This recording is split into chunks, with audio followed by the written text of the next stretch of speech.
Welcome to another talk in our Caregiving Essentials webinar series. My name is Christine Kennedy, and on behalf of the Office of Alumni Engagement and the McMaster Continuing Education, I'd like to thank you for joining us to hear another talk on advanced care planning. For some of you who are on the call, you joined us back a few months ago when Laurel Gillespie came on and talked a little bit about what advanced care planning is. Well, we had such great feedback.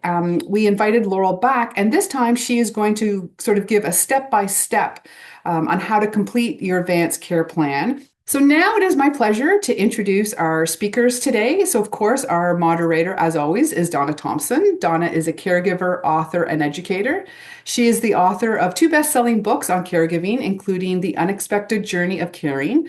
Donna also facilitates our free online course for caregivers, Caregiving Essentials. And she is the co-designer of the Creating Caregiver-Friendly Workspaces course and co-designer and co-director of the Family Engagement and Research Program, both here at McMaster. And our guest today is Laurel Gillespie. Laurel is the CEO of the Canadian Hospice and Palliative Care Association, as well as the lead of its Advanced Care Planning Canada, otherwise known as ACPC initiative. ACPC focuses on an accessible pan-Canadian framework for advanced care planning. Laurel is committed to making a positive impact in the field of hospice palliative care through innovation, advocacy, and education. Laurel, thank you so much for joining us again, and I'll hand it over to you, Donna, for a wonderful discussion.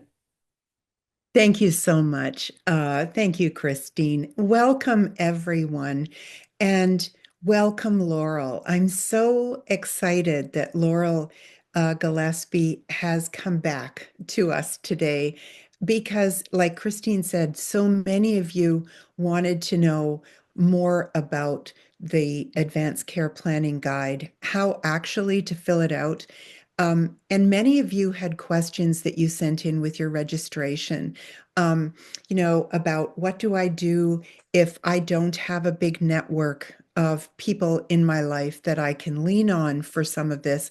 We have lots of questions, and Laurel is ready, set, willing, and able to bring us through the whole process. So, Laurel, welcome, and I'm going to ask you to share your screen. Thank you so much, Donna and Christine and McMaster team for having me back again. That's always a good thing because you never know. So the purpose of me being here today is to really try to walk through whether you're doing this for yourself or whether you're trying to work with a loved one or a close chosen family member to help them with their advanced care planning. But also, it's much easier to engage other people when you've done one for yourself. So to walk us through that exercise today, we're going to give it a go. So we have two versions on our website, just so you're not confused. There's the full-blown, I believe it's 68 pages for those who it's like the first time that they're taking a stab at this. And then secondly, for those who've already done an advanced care planning in the advanced care plan in the past, we just released what's called the mini guide. So it's sort of a less detailed, removing some of those personal stories or examples within it. So if it's okay, I'll ask Donna or Christine to kind of keep an eye on that chat room because I can't quite see that chat bar, if that's okay. I can absolutely. So advanced care planning, it's a tool for caregivers first and foremost, but it's also a tool for ourselves that, heaven forbid, we are faced with a serious illness or a new life-altering diagnosis. We have some autonomy and some control over what our future needs and care can look like. So it's not just for caregivers, but it's also for ourselves as well. So disclosure of financial support that we are currently funded until the end of March with Health Canada, and then that funding will cease to exist. Agenda, who we are, and walking it through. So the Canadian Hospice Palliative Care Association serves as the national voice for palliative care, and even beyond our borders within Canada and internationally, as setting an example for the standard of care and how we treat our people. So we're advocating for fairness to access to palliative care, public policy, as well as education and awareness. So again, like I mentioned, it's a national project, or Donna mentioned that it's a national project by CHPCAs. We've been doing this since 2008. And each and every time we work on this project, when we've got so little bit of funding to work with, we're upping the bar and increasing, moving that needle and getting people to engage in the activity of advanced care planning. So what is it? It's really, don't think of this as a one and done. This is like a lifelong process. Just like, we have our taxes coming up every year. We know that we've got to clean up the leaves and prepare the yard for winter. We know that anniversaries come up. Think of this as something that you're going to add into your regular life routine, right? You're going to update your finances if you have a change in your circumstances, i.e., you suddenly become a widow or widower.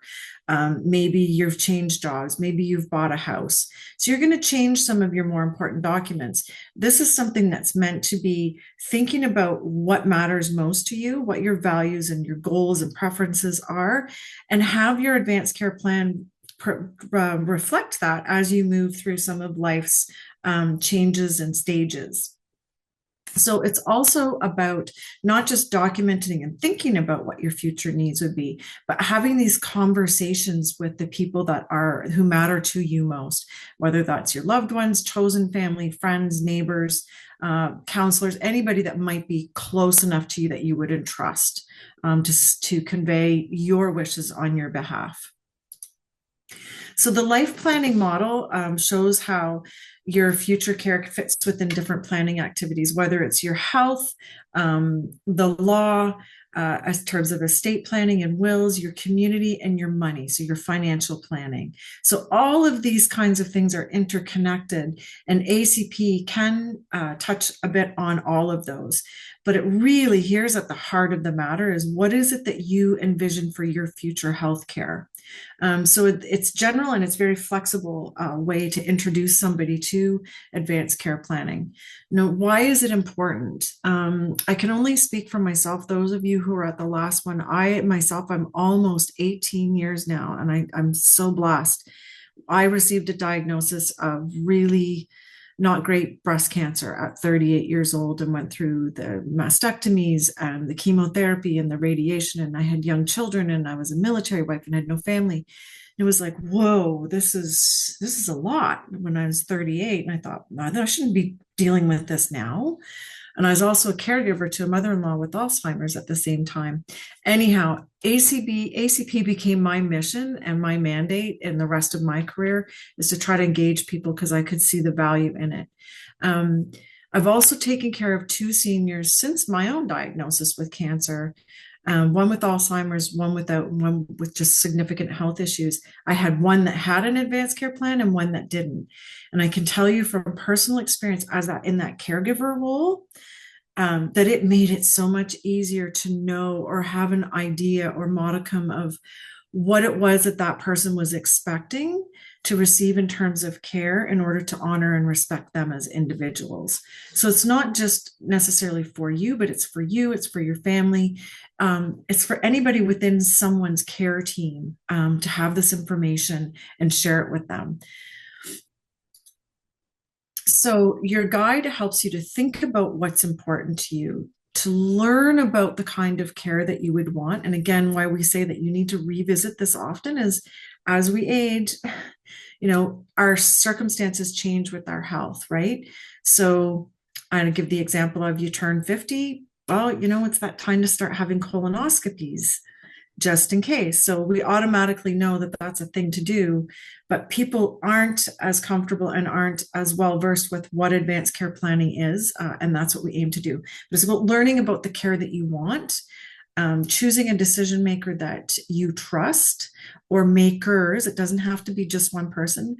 Share your wishes and your preferences so that the right people know what it is that you're expecting or would like to have for your care, and find some way that's important to you or means something to you to record these wishes, whether it's through video.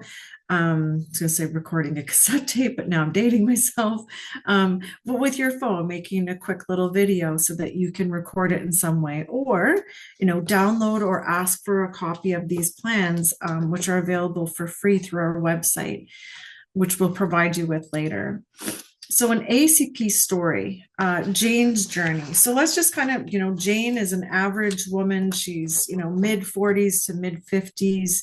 Kind of put yourself in Jane's step. So she's thought about this and she's recorded her wishes and preferences, and then she moves on to sort of the My Support Network activity.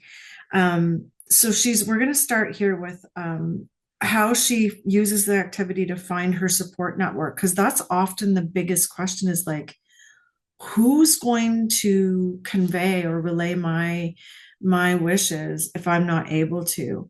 And sometimes we don't want to burden who we think would be the natural, say a spouse or a partner, because it's like, oh, is he or she going to be able to make that really hard decision for me, knowing the bond that you have? So sometimes it's not always the obvious, but when you think about them a little bit, Jane's support network was small, but she felt very close to each one of them. She knew that she could look for support from her family and very close friends.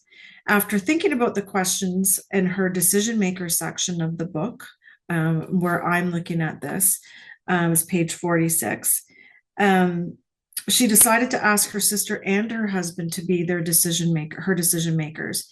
Jane loves her husband and they share all of their wishes and dreams, but Jane knows he could find it hard to make choices for her healthcare, just like I was saying. So Jane's sister is her best friend and trusts her to make tough decisions. And together, she feels that they would be able to make the decisions at the time that are most in alignment with what she would want. And she knows that if there ever comes a time that she needs someone to support her in making her healthcare choices, both her husband and her sister would be there to help her. So we're going to go into learning about values. So values are things you believe, wishes are things you desire for yourself. So I'm going to repeat that. So values are things you believe, and your wishes are the things that you would desire for yourself. Your values guide important decisions in your life. While life is always changing, your values are likely to always stay the same. In our first activity, we'll go through some reflective questions to help you think about what you as a person would value most. And you can share these thoughts in the chat to yourself, or you can put them in your own ACP guide in real time, or write them down in a journal on your phone, whichever way works best. So what is most important to me? Like, what does a good day look like for you? What gets you out of bed? What gives you that? It's Saturday morning, and aside from our to-do list, which is never ending these days, but what is it that you most look forward to on a good day? Do you have any spiritual or religious beliefs or traditions that you may want to follow that are important to you, and feel that others around you should know about? That is something that you hold sacred to you as an individual. So there are reflective questions that can be found on page 18 of the guide if anybody's following along. So there's nice little places where there are boxes. I'll try to see this, and I'm assuming it's going to be backwards, but there's prompting questions, and you can write some notes down in there as you think about what some of these things are that are important to you. Do we have any questions? I just want to make sure. I don't see anything There is now. one, excuse me, there is one question, Laurel. Sure. And the question is that what happens if someone does not have a family and there is no family caregiver? I was just wondering about, is it still worth doing this exercise for someone who is perhaps very isolated, socially isolated? Or is this a tool that you could actually hand to your medical providers? Absolutely. That's a wonderful question, Donna, because it's kind of like, where does this ACP thing live? Right now, I have some pretty good ideas, in my humble opinion, on how we should house, where, and how we should access this, but that's a whole other topic. But this is a really important question. So it doesn't have to necessarily be a loved one or a chosen family member. It could be a neighbor, it could be a social worker, somebody within your care team, maybe somebody that you work with, even an HR department person, or often we have to fill out a form. Who's our emergency contact? that sometimes is the easiest person to think about.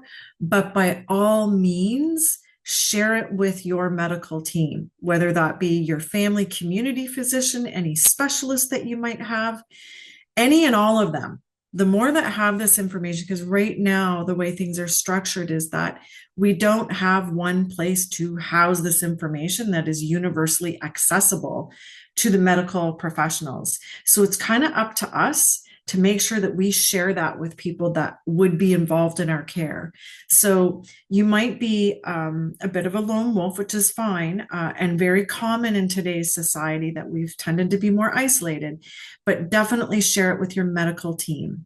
If you have a family physician, or that it's on record somewhere in your medical records. And again, it's something that constantly should be updated, and they should be made aware if there are any changes to it. But I'm working on that to have it someplace housed universally that anybody in the medical profession, you're on your clinician team, can access it to know. Were there any other questions at this time? I don't see any others at this time. Okay, thank you, Donna. I just thought I'd do a little check-in. So turning values into wishes. So if you look back and reflect about what you might have wrote down about reflecting on your answers and what they were, some of the things that you value most would be most important to you if you were to get sick. Whether it's being around certain people or not being around certain people, that's also very important. There are some people that we know their energy that they bring into a room, we wouldn't want them around us when we're not feeling well. I'll leave it at that. But it can be hard to think about what matters to you most. And not all of this has to be heavy either, right? Like, I know it's a very serious subject matter, but here's something, for instance, I'll just be honest about it and real, is my daughter is my substitute decision maker. Now, was sick when she was 6 years old, so she was used to the idea of mom's not going to be around when I get married, that kind of thing. Anyhow, I digressed. She knows, and we kind of laugh about it. It's like, oh, remember I said make sure you have a pair of tweezers in your bag when you come to visit me every time? I'm not kidding. And as you change, it's like, oh, maybe there's a bit more there. Actually, full on make sure that I have, if I'm there for any length of time, that you bring an esthetician or somebody in to kind of take care of me, where I wouldn't be able to do that for myself. So that's something that's important to me now. 10 years from now, I really might not care about that at all. But for today, that's something that would be important to me to maintain my sense of self-esteem and dignity to be presentable. But it's hard to really think about what matters to you most. And I know that sounds really shallow, my example about if there's a chin on my hair, please pull it out. But every situation is different. And when you think about the next set of questions, you might want to think about a healthcare experience, either that you've had yourself or accompanying someone on their journey, or becoming very sick and having to decide between two treatments. So answer based on how you feel today, and remember that your answers can always change, and they rightfully probably should throughout your life. So what matters to me and for my care, you can follow along in the guide if those of you are. I just have because I don't have enough computer screens up. Some questions that you can ask yourself is, how much do I want to know about my illness or my diagnoses, and what's going to happen to me? What's the prognosis, right? And this is not to discredit physicians or healthcare professionals, but we have a responsibility. It's not like our magic health card is like a genie bottle that whatever we imagine we're going to get. That's not how healthcare works. The healthcare workers are doing their best, but we have to take some responsibility and say, hey, this is my body. This is my illness. What am I going to learn about it so I can take the best care of myself? And here's what's important about my illness to me. Some people want to know everything. Some people don't want to know. They just want to know the basics and a little tiny bits of information. I'm the type of person that you lay it all out because I need to know everything right away. So you want to think about how much you want to know. So there's like a scale. I don't want to know anything. I want to know some, or I want to know everything. And then when you think about that, reflect on, well, am I able to share why I feel that way? What is it that's the fear behind it? Would your answer change if you were unlikely to get better? If this was a serious diagnosis when you're thinking about your values and wishes? Do you find pain hard to handle? How much do you value your privacy? A little, a lot? Do you want people to know? And how do you value your ability to move around when and how you want? Um, how much support would you like to have if you feel like you weren't able to express yourself or hear other people? Would that make you scared, angry, unhappy? You'd be fine with that. And each one of these things there's not going to be any two ACP plans that look the same. It's very individualized, but it's not perfect, right? But again, it's important to keep a record of how you're thinking and what your feelings are as sort of a baseline. And then as we go through this thing called life's journey, that may change, which is important to come back and revisit it. Just doing a check-in for questions. I think people are just sharing some reflections. Okay. And here's a question, though. Maria writes, I live alone with no children, age 70. Whom do I turn to or help regarding my decision making? I want to live with dignity. Yeah, I would recommend that this individual would contact whoever their community care provider is, whether that's a nurse practitioner, if they're fortunate to have a family physician, or any specialist that they may have seen and been part of their care, to communicate it with them so that it's on record somewhere. So that in the, unfortunate event that you were diagnosed with something, that you communicate this regularly. But when you book your appointments, say with your family physician, make sure you ask and say, I would like to discuss advanced care planning. And it's different across the country, but some provinces actually have billing codes for a doctor to make sure that they can bill for their time. And that's what happens sometimes is physicians don't have the time, or they're just so busy trying to see patients. But if they have the time blocked off specifically for that task, makes it a lot easier. Again, another challenge that we're trying to improve upon. So medical team number one outside of anyone else. Yeah. Susan mentioned that she tried that with her doctor, and her doctor wasn't very receptive. So one of the thoughts that I had as I was listening to you, Laurel, was Dr. Cien Ciao and Dr. Sammy Winemaker's book called Hope for the Best and Plan for the Rest, and also their podcast series called The Waiting Room Revolution, can, I think, help to focus the mind on what are my values and what are my wishes. Don't you think? I'm sure you've appeared on the podcast. Actually, I haven't appeared on the podcast, but I did read the book in advance to it being published and gave the testimonial. It's like having someone walk you through and help you to navigate situations that we don't usually have any training for or familiarity with. And you're very vulnerable. And the time to think about advanced care planning is, I'm telling you, and I can not when you are in a crisis. And I don't think it matters what the diagnosis is. When you have a feeling that your health is changing or it's no longer optimal, that's one of the scariest times in life. And that's not the time to sort of sit down and have these very personal, reflective conversations with yourself to start about what is important when you're in the middle of a holy crap moment. Is not the time to be thinking it. The time to do it's not too late to do it then, but ideally it's today. Do something today. And in advance of Advanced Care Planning Day, April 16th, we're doing the 30-day challenge of, do something small and measurable every day leading up toward thinking about your advanced care plan. I'm just a sort of little plug for that, but do it before you get sick, I guess. But their book is like having someone walk beside you, navigating the system for sure, and thinking about this. Thank you so much. It's just thinking back to Jane's wishes and her support network. So who are the people for you there for you when you need help? So I think, sorry, somebody was asking if there was a link to the activity. We're pretty much just going through the guide that's available at www.advance without a D careplanning.ca.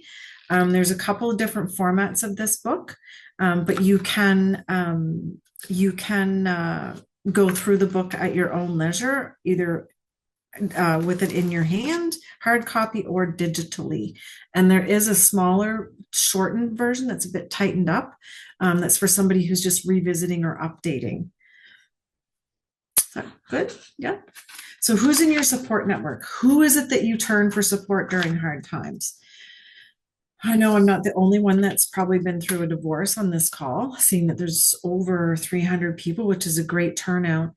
Who's the first person that I would have called? If my car broke down, who's the first person that I would call? A family member's in an accident, who's the first person that I'm going to call? When you think about when you're at your most vulnerable, who is the person or persons that I turn to support me? Whether it's best friends, and some of us don't have anybody, and that's the hard, cold, that's the reality of life in general, right? But this section in particular about who's in my support network will actually help you to identify who those people may be. So the activity, this is found on page 36 of the larger guide. So think about the people and relationships in your life, and can you name the groups of people or types of relationships? Like, okay, I used to figure skate on a skating team. The Midnight Blades were called. And if I had a skate lace that broke, I'm not going to call a coworker. I'm going to call somebody from my skating team and say, hey, do you have an extra pair of laces? So there are different groups of people that we socialize with and that we have near us. So in context, it could be family, could be friends, healthcare providers, or even community supports like through a church or through a group, through volunteering. Who are the people that you look forward to spending time with, seeing them, going for coffee, or just talking to them and catching up? Maybe a mentor. And you might want to write down some of these names as you work through this book so that you can think of, oh yeah, that's exactly. And this is for you private, until you make some decisions. You don't have to share this broadly. I know some people be like, oh, well, that person might be hurt, or, their feelings might be crushed if I wasn't their chosen person. But so thinking about, who do you turn for the emotional support, the physical help, friendship? Are there people in your broader community that you feel connected to? Think about in your past, beyond the sunsets that we've already been privileged to see, who is there to help you when you were going through a difficult time before? How did that work out? Was it respectful? Do you still have that relationship? And if you don't, maybe what kind of went wrong? Think about that, a time that was really difficult for you and how you managed to get through it. Was there anyone else who maybe helped out that's not on your hot list so far? Can you share some of the ways that maybe these people supported you? When I had to have my double mastectomy, I couldn't lift my arms. I couldn't brush my teeth for about 2 weeks. So my oldest sisters came to help me brush my teeth and shower, and I couldn't have thought of anyone else that I would have wanted to have been there for me. And do you think you could add anybody else to your continual list? So then you have a place to record the summary of that towards the end of those pages in the book. So, and that's where it's like naming them. I kind of have already kind of gone through this, but keep a record of these reflections. There's some space for that on page 39. And just kind of keep track of it as you think about these things, and are deciding what's important to you and the people that you want to have around you. So then once you know who's in your support network, it's time to I got to pick somebody. And maybe that person's not going to say yes, but you got to start somewhere. And it can be more than one person. It doesn't have to be just like Jane's story. She was like, oh, my best friend and no, no, no, no, my husband. Between the two of them, they'll honor me as an individual, as a human being, and do what's right for me. Not what's right for them or most comfortable for them, but what's right for you. So now we're going to kind of get to the point where we're going to communicate who is going to help you choose who you might want to ask to be your decision maker. So you might want to share this with someone else who I'm considering, what do you think, to bounce it off of. And that's okay. So there's little stories and prompts in here, but most people don't understand that in the absence of having, a power of attorney for personal care, like as in the case of the province of Ontario, your healthcare team, when you haven't identified somebody to convey your wishes on your behalf in a hospital or an urgent situation, the healthcare team can use a legal hierarchical process to decide someone to speak or to convey your wishes for you. So it kind of goes a little like this, and it is different across the country. There's 13 different ones, and those are available also on our website. So you should be checking to see what the laws are in your respective jurisdiction based on province or territory.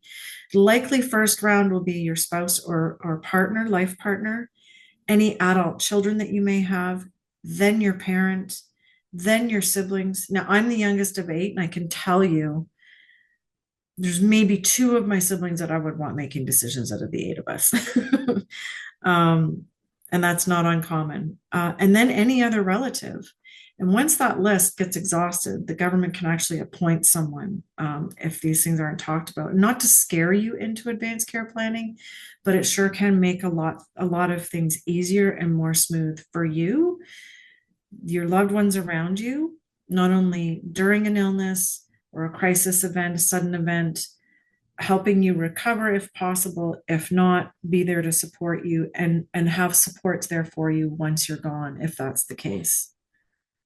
I'm just going to do a quick check-in for questions again.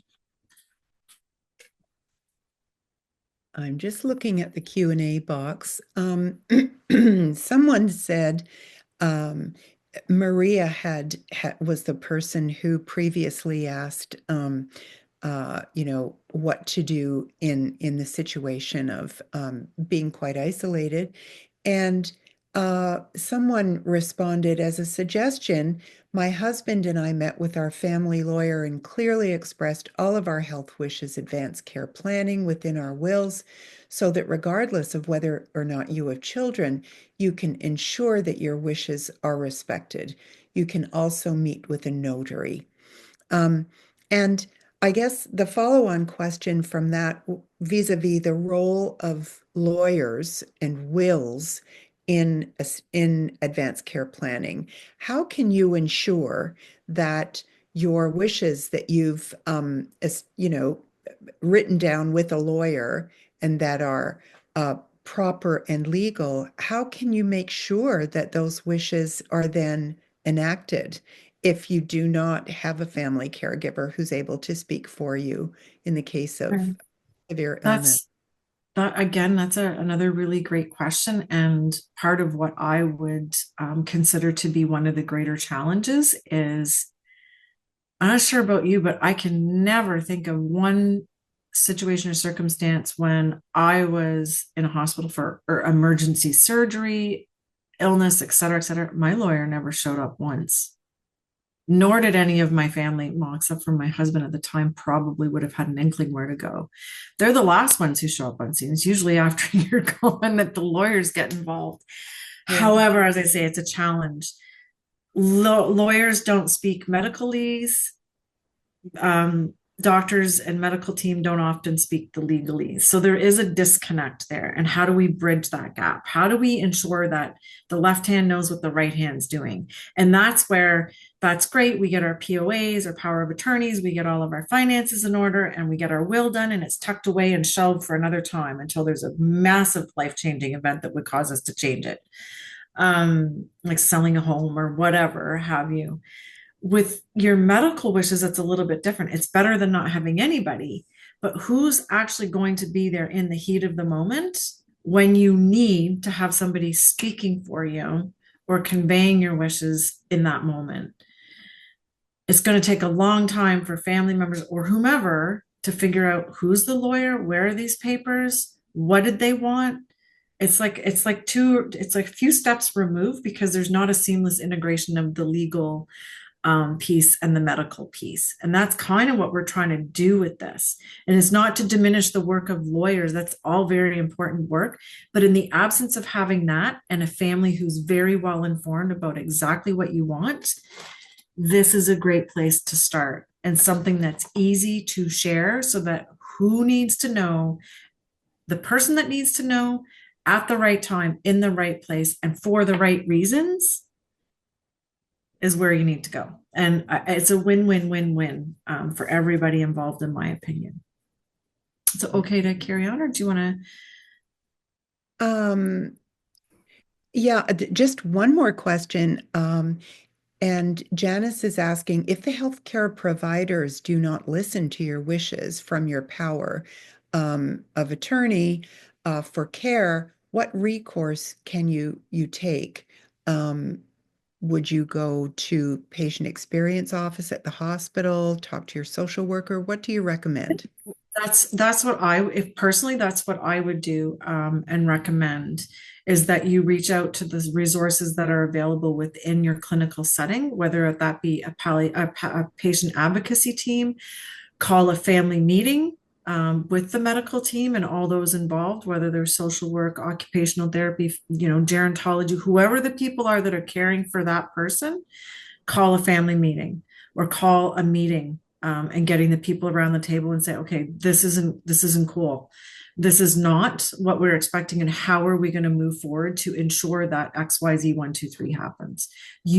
But it's really hard to navigate this stuff or to know these things are built in to protect the patient, but people just don't know or don't know how to navigate. This is a case of don't be afraid to speak up because there is help, but it's really hard to navigate these systems, especially when there are other mitigating factors, when there are cultural, English or French is not your first language, the list goes on and on. But just knowing that there is support where you can challenge decisions, that's very disheartening that a healthcare professional would deny access to what that patient has conveyed, what's important to them. Yeah, there just is one more question that's quite an important question. I think we should Sure. address it. We won't be able to get to all the questions because the chat is very active, which is great. But what is the difference between a power of attorney for personal care and a decision maker? Well, your power of attorney for care, the two provinces that I'm most familiar with is British Columbia and Ontario. That the law states that you should have in place power of attorney for personal care, and at least in Ontario, one person, it could be the same, to handle your personal financial documents. So not all provinces require that, but within your power of attorney, you're basically in a very, very formal legal way handing over and relinquishing control of your decisions when it comes to your healthcare, saying under any circumstances, whatever they may be, I entrust this person to make all of my healthcare decisions. And that's it. But again, in the heat of the moment or when we're dealing with someone who's not well, it's not very often that those closest around you, whether it's a substitute decision maker or not, or somebody that you've pulled into that circle of care for you and say, like, if this ever happens, like, would you be my person or part of my team that would speak for me? They're not, who's got the copy of the POA? Where is it hidden? I have mine squirreled away in a little safety deposit box in my house, but the key is hidden somewhere else. And I only know where that key is, and my daughter. But she lives in Halifax and I'm in Ottawa. So even though I've got a power of attorney, big deal. What is that going to do for me? It's not going to do anything because my daughter's got to get here, get my little safe open, take her little piece of paper and go here. Now I have, but with an advanced care plan, and I've already told my family doctor, and I say, here's my copy, or here's a USB stick. And that's another reason why it's important to have more than one person, in my opinion, that can convey that. So it's not a right or wrong. And fewer people are able to afford to go and pay a lawyer to execute these documents on their behalf, to have them legalized or have these formal documents. So fewer and fewer people are able to engage in that sort of life planning. I hope that answered enough, but feel free to reach out to me and we can have a sidebar conversation because I am not a legal specialist. I can just share from what my experience is and what we're trying to do with advanced care planning to normalize this, as important as having a will or planning your estate. Okay, thank you so much. Okay. So once you know who that person or person is, uh, then you'll be able to start documenting, what are those things that are most important to you. Somebody's saying their family doctors don't visit or see the patients in hospital either, but they are getting the reports. And not all of them have privileges, of course, maybe in the hospital that you're at, but they certainly can share that information on your behalf if it was ever requested. So someone speaking for you can say, oh, well, I know they talked to their family doctor because they told me that. Their family doctor also can corroborate and back this information up. So we talked a little bit about the legal hierarchies. We did cover this a little bit of who would be clear when they communicate with your health team, who would be able to make those difficult decisions during stressful times. It might not be your life partner. I know that's who we often go to. DNR is not included in this. DNR is a medical directive, but again, it's all about information. With what a lot of people get the Hollywood version of CPR, but learn about CPR and whether or not that would be right for you, and do not resuscitate.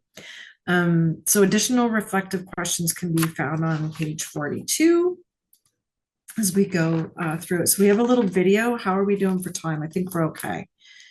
We good? Okay. Can you see that? Yep. Can't hear it though. I know there's a setting in the audio settings for videos, and I'm never quite sure myself. I'm just wondering, Donna, maybe what we could do is we could post it in the chat and I can put it in the follow-up email Yes. so that people can watch because it's it's about 3 minutes, I think. Yeah, I think Yeah. that's the best plan. I was going to say, Alrighty. yeah, it's a quick 2-minute video. It just kind of makes you think about when you're putting names down, is actually thinking about some experiences where you might want to eliminate some of these people off the list because, oh, yeah, you just think about them in a different way, and it walks you through that because it's not always obvious who would make the best decision maker. Sorry about that. My apologies, group. So Jane Support Network. Let me go back here to presentation mode. Support network. The next section is on sharing your wishes. So you've thought about and made a record of your wishes and preferences. You've also chosen who you will ask to be your decision maker or makers. Now it's time to start sharing some of these things with your support network and even your healthcare team. So sharing your wishes and preferences will help you to make sure that everyone knows what you would want and would choose for yourself. Now, there is no guarantee with this. I must say, there's no money back guarantee with any healthcare decisions, right? But this at least gives you the best possible outcome for having those wishes honored and respected. So we have another video in here, but if I couldn't seem to get that setting fixed, so I'm going to blow through this, but people can choose to watch the video that's embedded in there later on. So activity sharing, who are you sharing it with? Will you have anyone come with you to support you? Where would be a good place for you to meet? When would be a good time? And additional reflective questions are also in the guide that can help shape these decisions. So What will you bring with you? Like how will will you mark down what their thoughts were? But once someone has agreed to be your decision maker, you may need to have them appointed as your legal decision makers. So there's more on that in the next step sections. Again, we kind of touched on that with BC and Ontario with powers of attorney and whatnot. So Jane decides to share what her plan is. So she is notifying her healthcare and her social support team. And you might want to express to them what is most important and have sort of a, as an example for me, at any point where my daughter knows if I'm not able to toilet myself, if I'm not able to feed myself, if I'm not able to communicate, stop any and all measures that would hasten a death or prolong my life, right? No extraordinary measures whatsoever. And it's important that, you can share what feels or what matters to you most now for your future. When I think about that, maybe that might change. Another discussion at some point to have moving forward is about ability, consent and capacity, which is another really important component to all of this. So what part of the wishes and preferences do you want to share with your healthcare team and supportive team? I say all of it. Like if it's important to you, communicate it to someone so they know. Do you have any questions for them? Maybe you want to know more about your diagnosis, treatment options, someone to accompany you to visits even. And how will you start your conversations with your healthcare or social support team?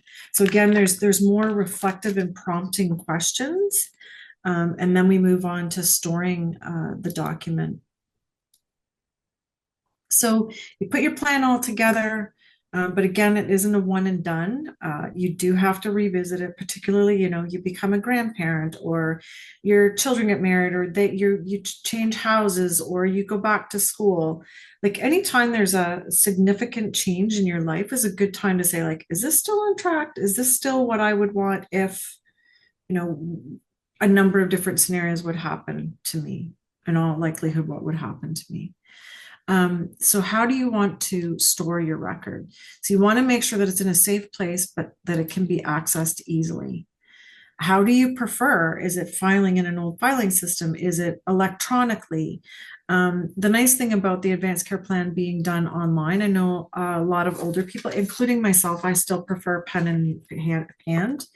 But sharing it digitally can be scanned. You can fill out the one that's online, the online version, and share it with your decision makers. Resend it to them when it's updated or changed. You might want to keep it with your will or financial plan. I have like a little special folder where I keep backup copies. Yes, I'm type A. But you really want to make sure that they know how to find it. And back in 2016, I wrote a marketing paper on how to market advanced care planning. And my professor said, no, it's far too difficult. But I thought, well, wouldn't it be neat on the back of our health cards and on our driver's licenses if we could have a QR code? They were like, QR code, you're crazy. Like, why? No way. And health information? Well, I don't know. People stripe that magnetic stripe on your health card when you go somewhere. Where does that go to? Where does that information go to? And why can't an advanced care plan be tied to that magnetic strip some way, somehow? Instead of going to the emergency room as an example, who's your emergency contact? Great. Well, maybe your emergency contact is the same as your supportive decision maker, because you can have more than one emergency contact, right?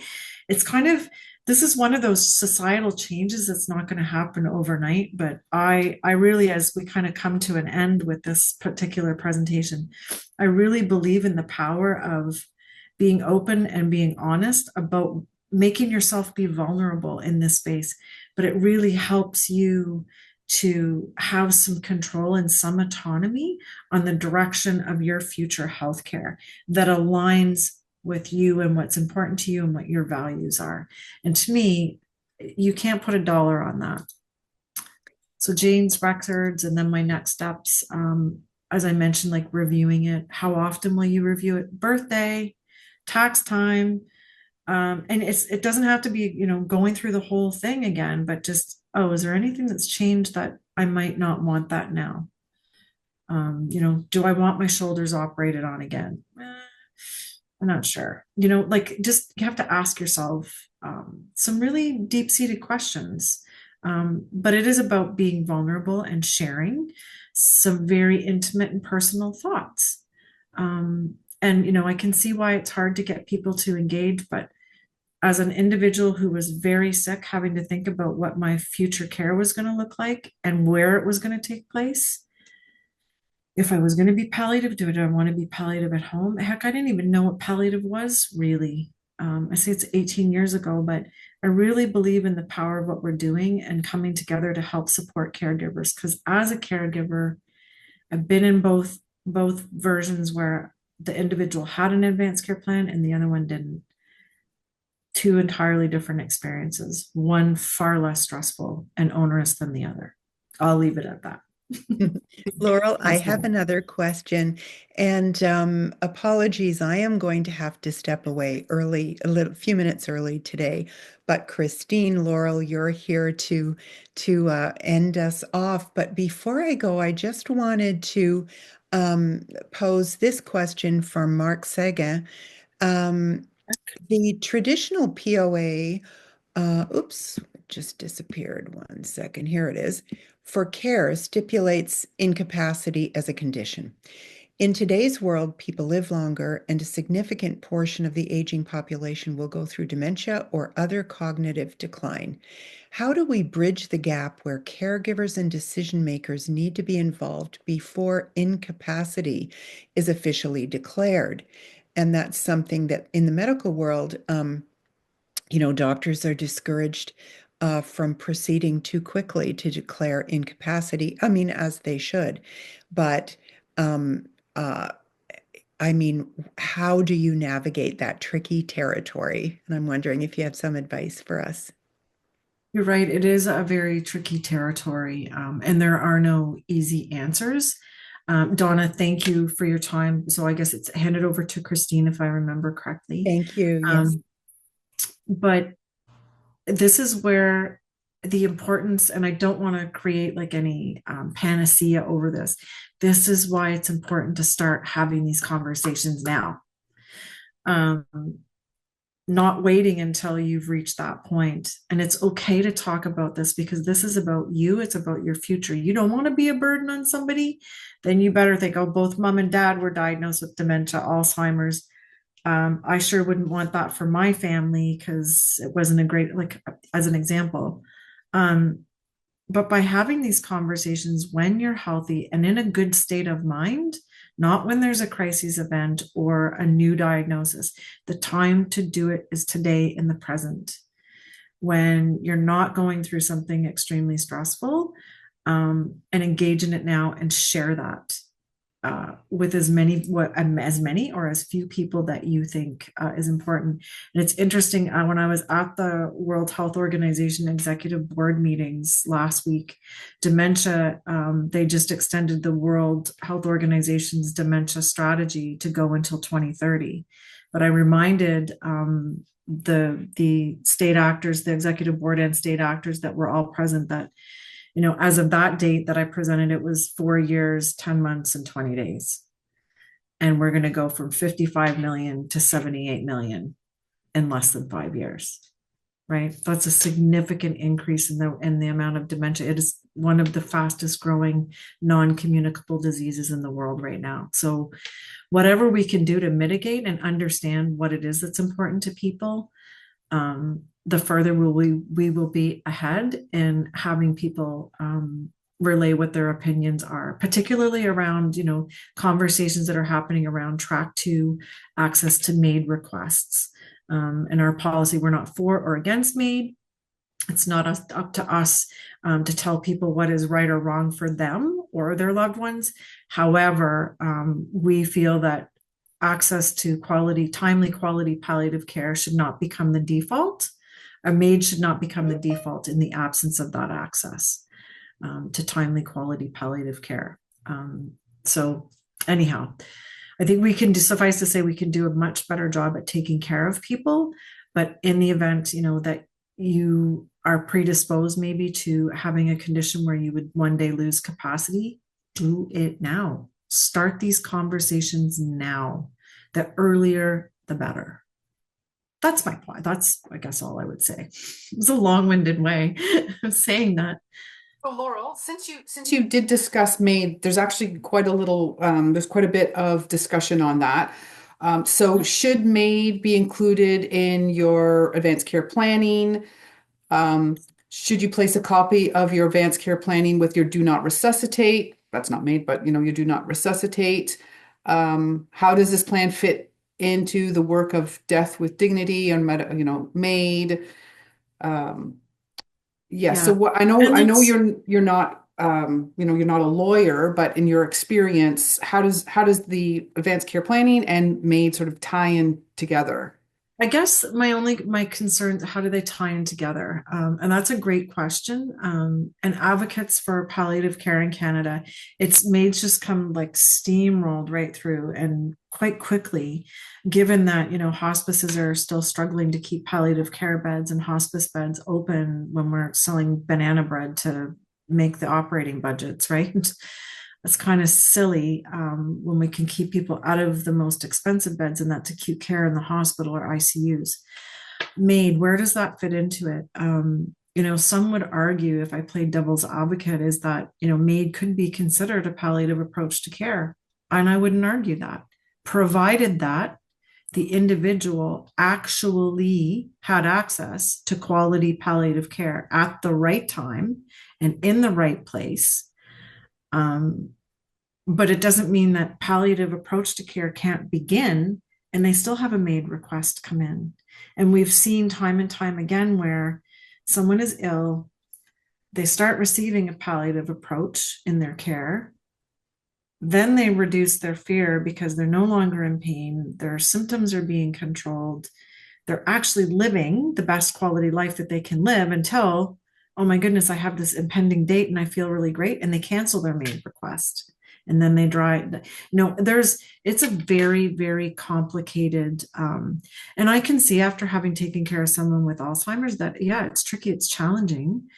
However, once you've made that decision and you have capacity, you can't renege on that decision at that time. If you've lost capacity, you can't change your mind.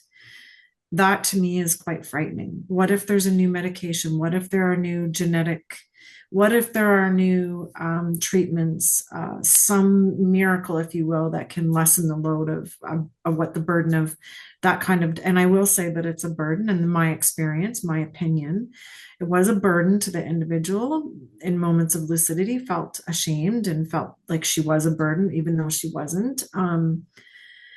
Yeah, it's a tricky conversation, but my role in this world is to ensure that everybody considers this a normal thing to do.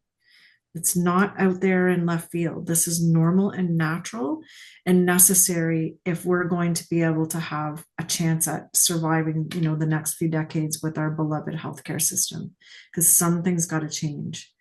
And this is one thing that can support and help to help it, if that makes sense. So there is more information that can be found, but reach out anytime, and I'm happy to help. Happy to come back and share anytime as well. Wonderful. Thank you. Well, I am aware of the time and we are a little after 1. And yes, I know no, it's perfect. You are very busy.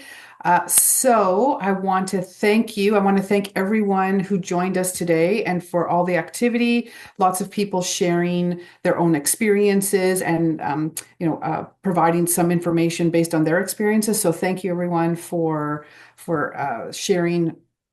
I think I said sharing 4 times. Thank you everyone for providing information to everyone. We really do love that this is a community where people feel comfortable sharing and asking and looking for advice and help. And of course, we love our guest speakers who come on and provide the best, support and help. So thank you, Laurel, not once, but twice. And we will have you back again because clearly this is a very hot topic. We had over 700 people register and we had over 300 people on today. And what you're doing is really important because, as you said, with an aging population and as we age cognitively, there is decline. And so if you can get in front of the horse, then you're sort of 10 steps ahead. So thank you, everyone. Thank you, Laurel. Enjoy. I think most of Canada is submerged in snow. So enjoy the snow, everyone. And we look forward to seeing you. I think we're skipping March because March is a little busy, but we'll see everyone in April. Our next talk is April 7th, and we'll send that information out to you sooner than later. Thanks, everyone. Take care. Thanks, Laurel.